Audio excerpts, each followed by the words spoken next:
کچھ عقائد اور نظریات وہ ہوتے ہیں کہ جن کو ضروریات دین کہا جاتا ہے.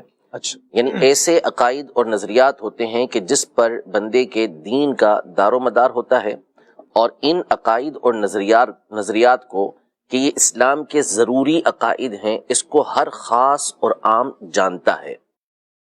جیسے مثال کے طور پر اللہ پاک ہے، یعنی اللہ کی ذات کو ماننا، یہ ہر خاص اور عام مسلمان جانتا ہے کہ ہمارا یہ عقیدہ اور نظریہ ہے کہ اللہ پاک کی ذات موجود ہے. یہ ہم عقیدہ رکھتے ہیں.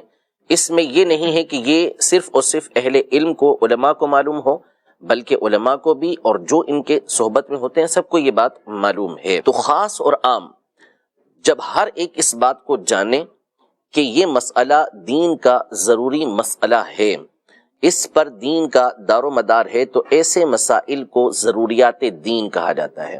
خاص سے مراد علماء اور عام سے مراد وہ لوگ کہ جو علماء کی صحبت میں آتے جاتے رہتے ہیں، جن کو صحبت ملتی رہتی ہے، جن کو معلومات ملتی رہتی ہے، ایسے افراد کو یہاں پر عام افراد کہا گیا ہے.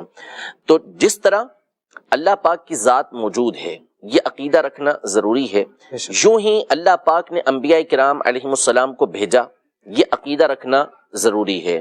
اور نبی محترم صلی اللہ علیہ وسلم اللہ کے نبی ہیں، یہ عقیدہ رکھنا ضروری ہے. ضروریات دین. اگر کوئی شخص ان میں سے کسی بات کا انکار کرتا ہے تو وہ دائرہ اسلام سے خارج ہو جائے گا. لیکن جس طرح اللہ جل شانہ کی ذات کو ماننا ضروری ہے، یوں ہی یہ ماننا بھی ضروری ہے کہ اللہ پاک کے علاوہ کوئی دوسرا معبود نہیں ہے.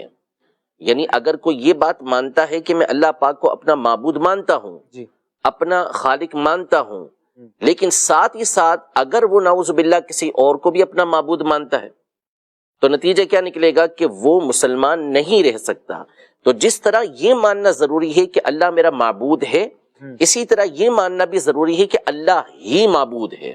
ٹھیک ہے، صرف یوں ہی جس طرح یہ عقیدہ رکھنا ضروری ہے کہ نبی پاک صلی اللہ علیہ وسلم ہمارے نبی ہیں، یوں ہی یہ عقیدہ رکھنا ضروری ہے کہ نبی پاک صلی اللہ علیہ وسلم اللہ کے آخری نبی ہیں. اچھا. تو اگر کوئی یہ مان لیتا ہے کہ میں نبی پاک صلی اللہ علیہ وسلم کو نبی مان رہا ہوں، لیکن آپ علیہ الصلوۃ والسلام کو آخری نبی نہیں مانتا، جس کو ہم خاتم النبیین کہتے ہیں، تو اس صورت میں وہ مسلمان نہیں رہ سکتا. دوسری بات یہ کہ ختم نبوت کے حوالے سے ہمارا عقیدہ اور نظریہ کیا ہے کہ نبی پاک صلی اللہ علیہ وسلم کے زمانے میں اور نبی پاک صلی اللہ تعالی علیہ وآلہ وسلم کے بعد کوئی نیا نبی نہیں آئے گا.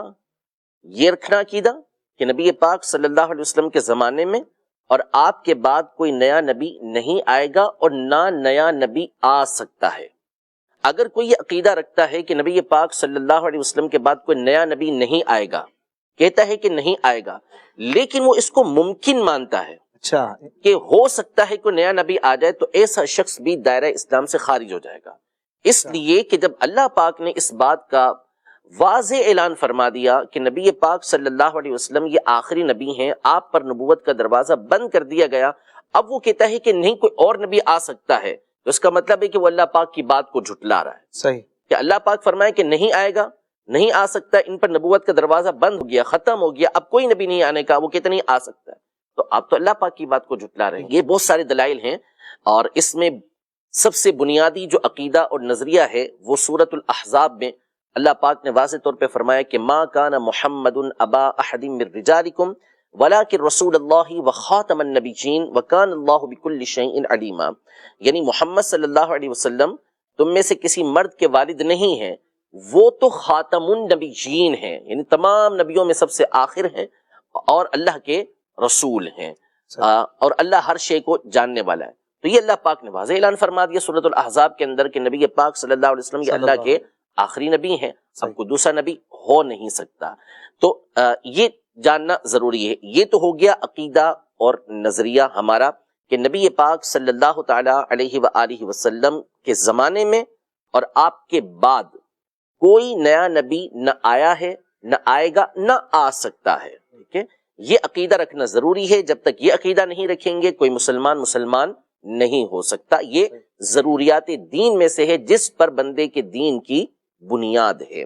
یہ تو ہمارا عقیدہ اور نظریہ ہے. باقی رہا نبی پاک صلی اللہ تعالیٰ علیہ وآلہ وسلم کی بہت ساری احادیث طیبہ بھی ہیں، اور جو شخص اس نظریے اور عقیدے کا انکار کرتا ہے تو گویا کہ وہ اللہ پاک کی ذات کے اوپر حملہ کرتا ہے، وہ نبی پاک صلی اللہ تعالیٰ علیہ وسلم کی ذات پر حملہ کرتا ہے کہ ان لوگوں نے نعوذ باللہ جھوٹ بولا، جبکہ اللہ اور اس کے رسول فرما رہے ہیں کہ نہیں آئے گا. تو اب وہ جب کہے گا کہ آ سکتا ہے یا آیا یا آئے گا تو نعوذ باللہ انہوں نے کہا کہ اللہ پاک نے یا رسول پاک صلی اللہ علیہ وسلم نے جھوٹ بولا ہے. تو یہ عزت پر ہی حملہ ہوا کہ کسی کو جھوٹا قرار دینا.